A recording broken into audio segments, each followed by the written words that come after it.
If we just came up the Bionis shin... Then this must be its kneecap, right? Yep. Which means Colony 6 is up ahead. Looks like we can climb up there. Great. I love a good climb.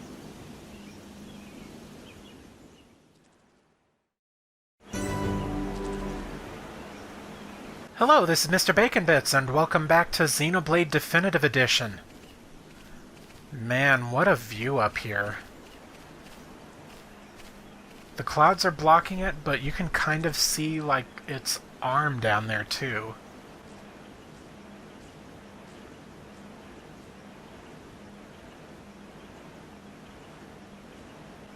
Yeah, see, look at that. Remember the intro when the Mechanis got its arm chopped off? That's it down there. That's absolutely crazy. Let me go ahead and do this heart to heart so it'll be in my list, and let's go ahead and continue up.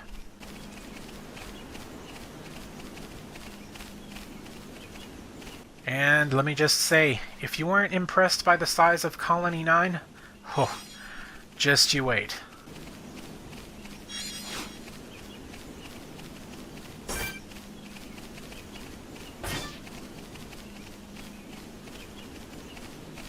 Oh, looks like there's something up ahead.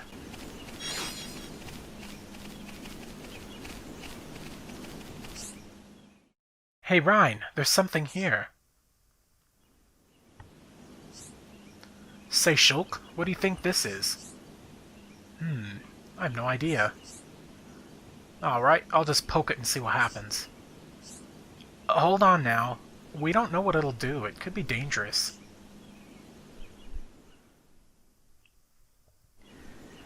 Well, this is something mysterious and new added to this version of the game. Let's touch it.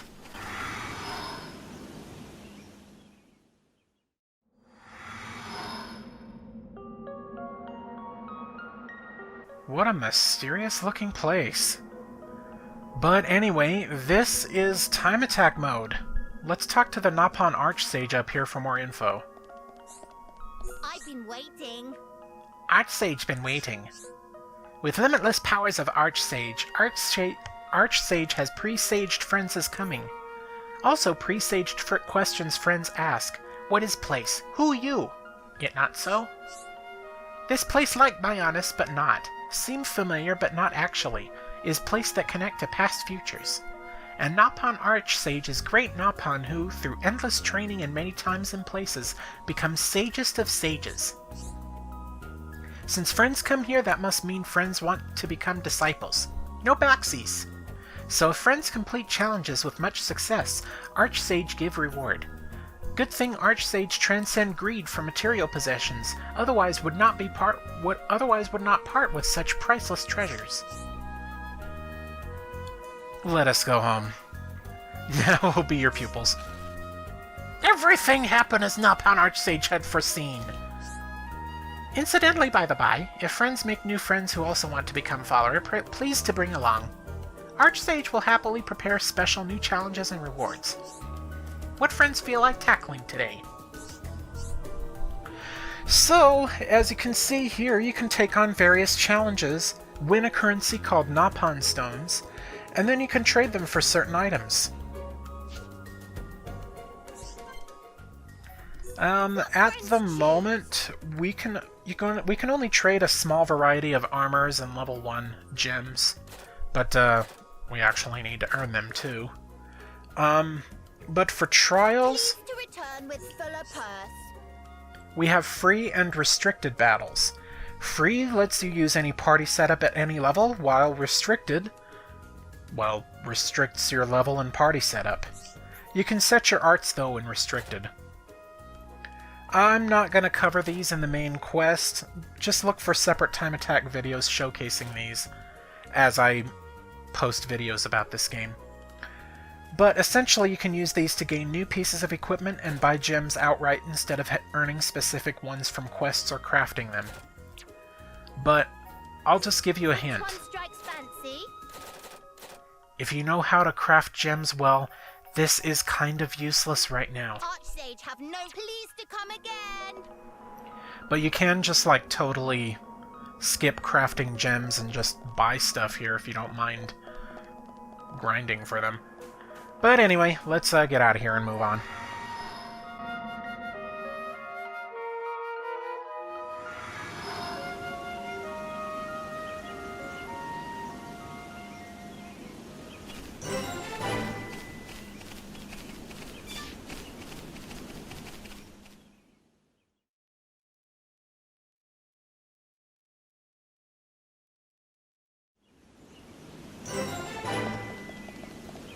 Ragnar Canyon Path.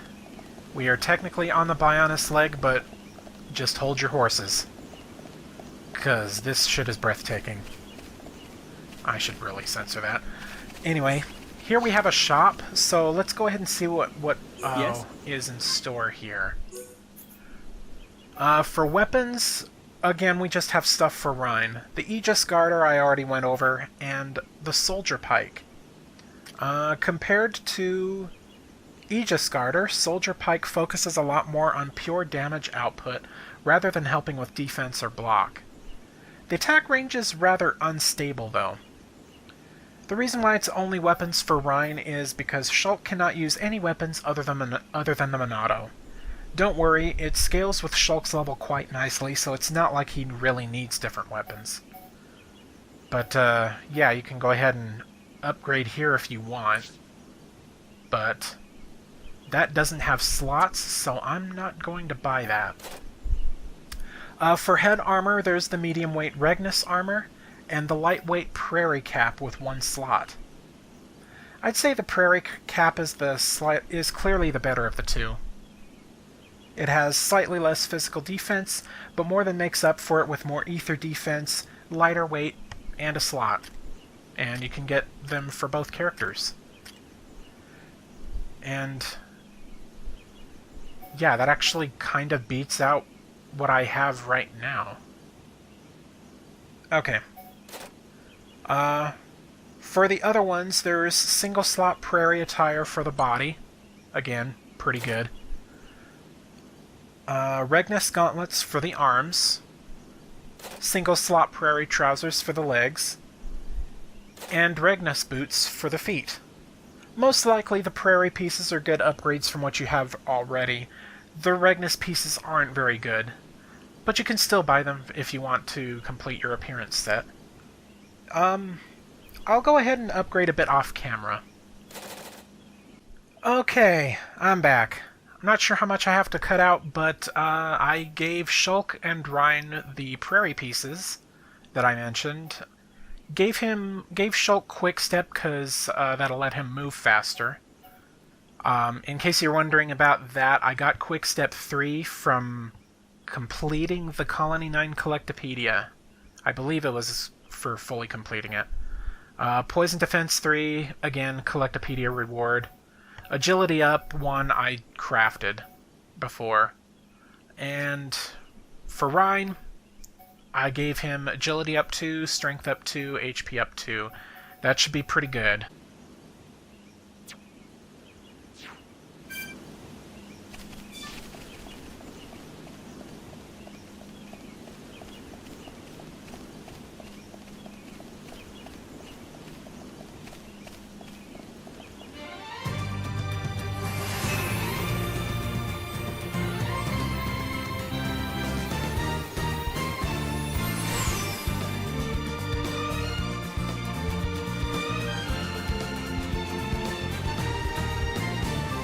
Oi, Shulk, look over there. Smoke. Maybe someone's got a fire going. Hope they're cooking up something good. It's hardly a good spot for a barbecue. Come on, let's take a look.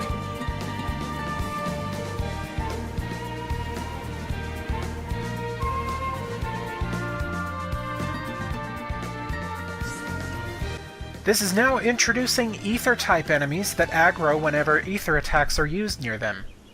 One thing I really should mention is that, despite the fact I mentioned Agility being a really useful stat, it is useless against dodging Ether attacks. So, yeah. But aside from that, just look how huge this place is! What you see now is only the beginning of this area. There's so many different places, nooks, and crannies to explore around. It's just positively amazing to see. Heading forward, we can see that there's some smoke way off in the distance. Looks like some kind of wreckage, so let's start heading over there.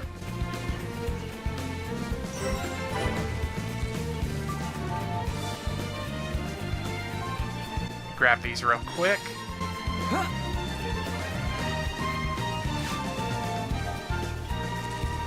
Unfortunately, the pop-in for the shrubbery and grass is kind of...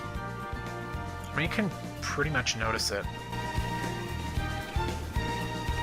But that's not really too big of a deal for me anyway.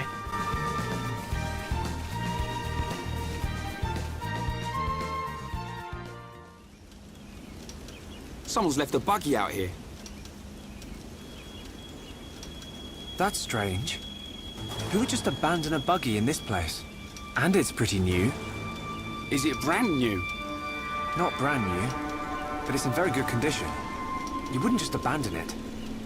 So, what did happen to the driver?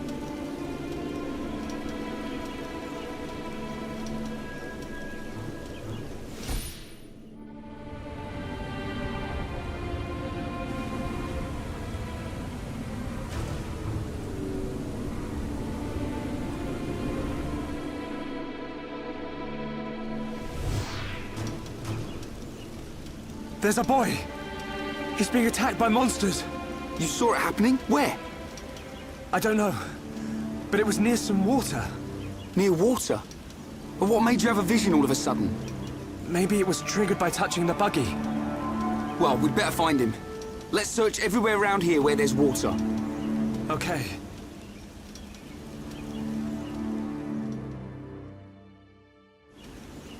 Anywhere there's water, huh? Well, there is a waterfall up there, further ahead, and some to the left of us. But we actually need to head up to that further waterfall right there. It's the Row Oasis, as you can tell by the waypoint marker on the map right there. So let's start heading over there. Just, be careful of the territorial rot bard around. That thing right there. I am so glad that they improved the draw distance for unique monsters, because that thing is a terrifying level 85 monster. So, yeah, stay away from that thing. I'm gonna go ahead and do some fighting while I get over there, because I kinda need to go up a couple of levels.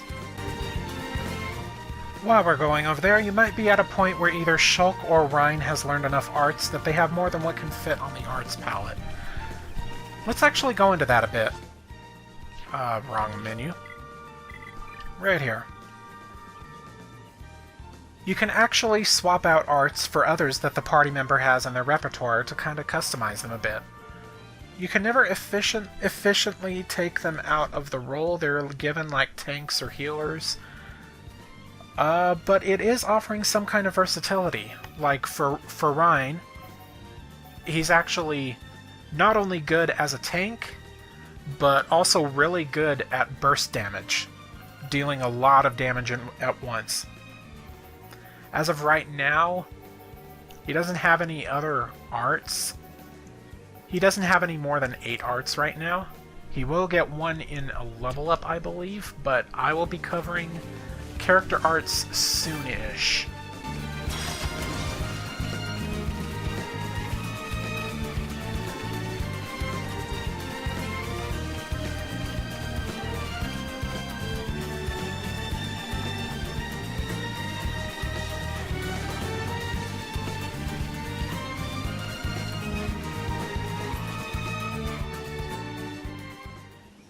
Shulk! Over there!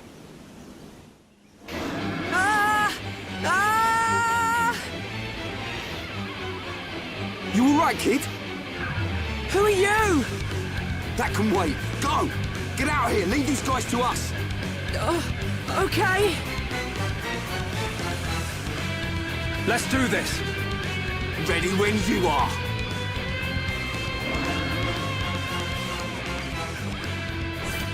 These Ardens are pretty big brutes, but as long as you keep the aggro off of Shulk, you'll be fine.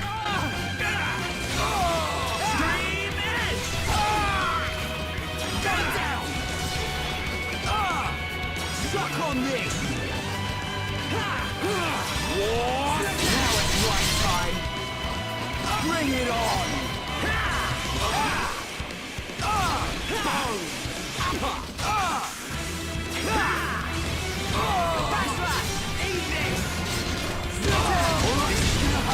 Okay, hurry up! Like heel! Wow, down! Come on! Beat! Suck on this! Oh yeah, baby! Right! There we go. Leave it to Ryan! Bring it! You want a piece of me? Alright, take it to him!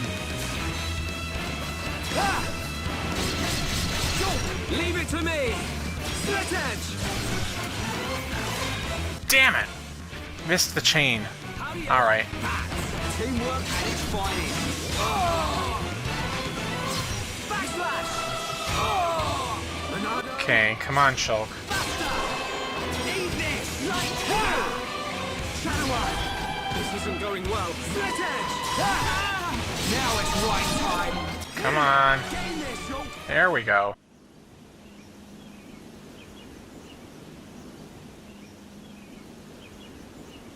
Okay, it should work now. Great! You saved my skin. My buggy short-circuited, and then there were those monsters and... Well, thanks. I fixed the circuit, but it's out of ether. Change the cylinder and it will be as good as new.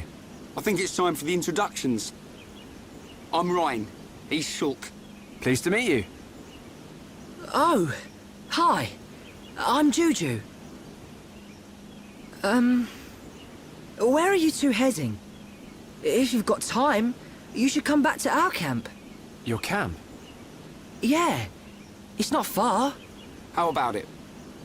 Let's take him up on the offer. I'm surprised there's a Homs camp here, but they might have some information. I suppose. Juju, can you tell us how to get there? Sure. If you go back to the oasis, you should see a tall stone post. Head there first. Then what? There's a small path in the woods next to the stone post. Just follow it down to our camp. Got it. Now, let's make a move.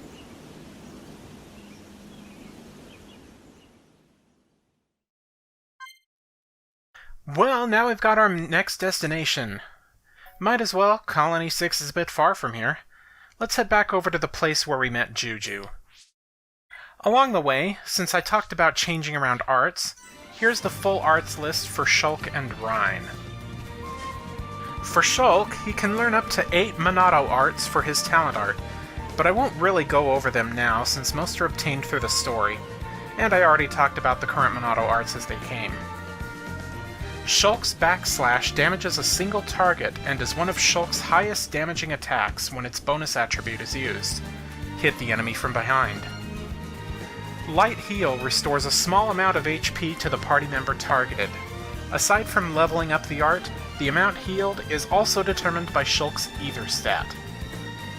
Slit Edge is learned at level 3, and when used at the enemy's side, it inflicts a physical defense debuff, lowering the enemy's physical defense by 50%. This is extremely useful, since enemies don't have a traditional defense stat, but instead it's mostly based on percentage.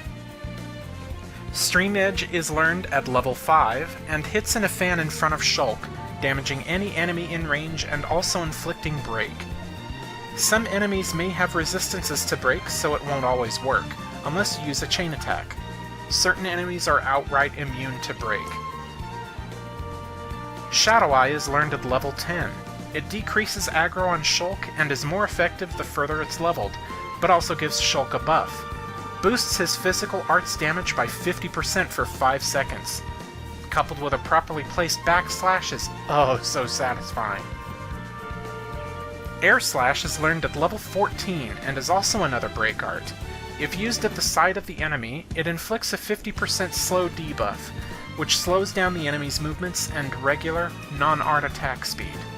Good against enemies with speedy attacks.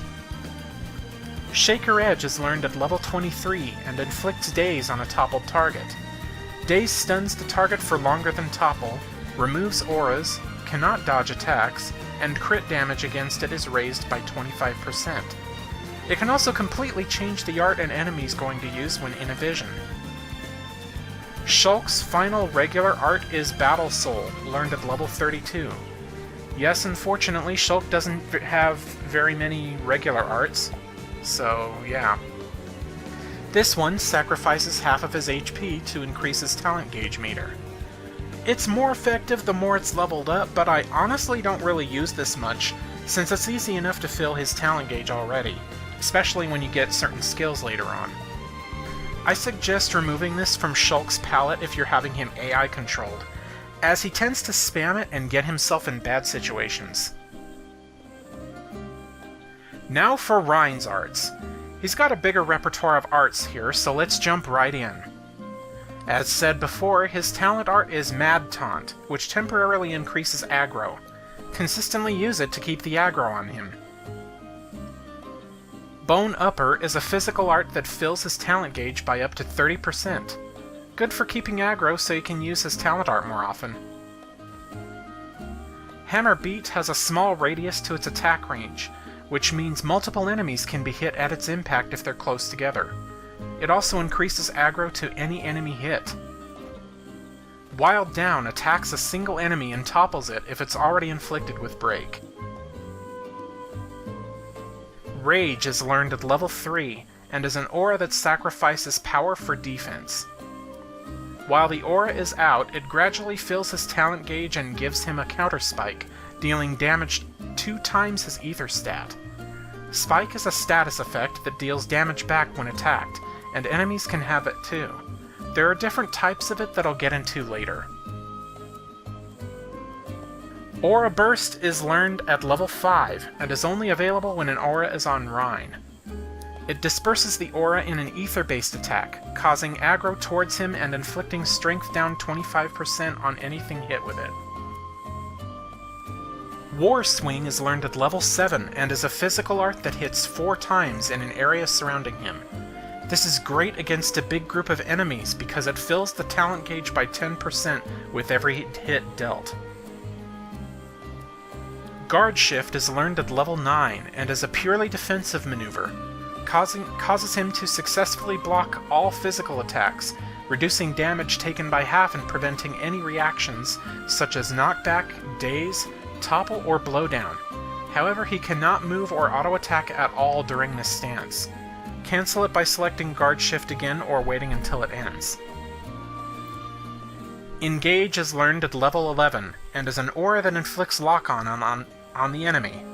This status effect keeps the enemy from aggroing anybody else.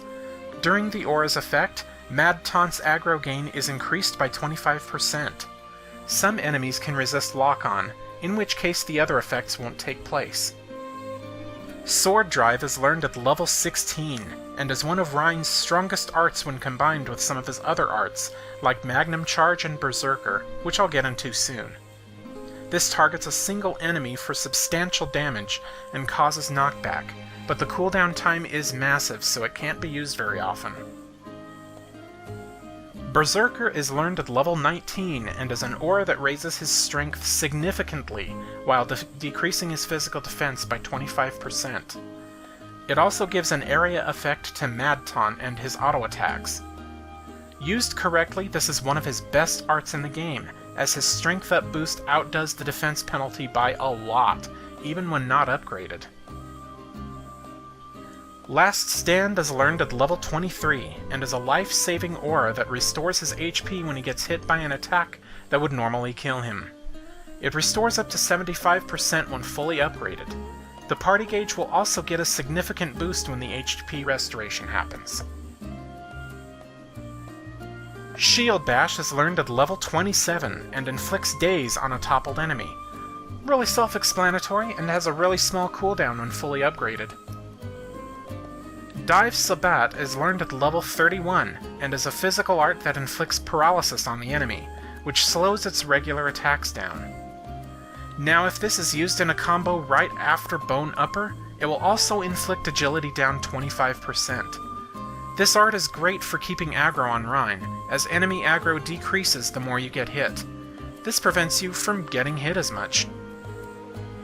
Magnum Charge is learned at level 35, and is an ether art that boosts his next physical art significantly. Up to 4.2 times, as a matter of fact. This art can only be used with a full talent gauge. As said, this is extremely effective with Berserker before using Sword Drive. Anchor Chain is learned at level 39, and is an aura that makes him immune to knockback and blowdown, while also raising aggro significantly over time, and preventing aggro loss when taking damage. Great art for keeping aggro on multiple enemies, just make sure his block rate is high so he doesn't get creamed. His final art, Lariat, is learned at level 43. It hits in a fan in front of him and is a physical art that simply deals damage. Every hit by it increases his talent gauge by 25%, so positioned right, you can practically completely refill the gauge in one fell swoop.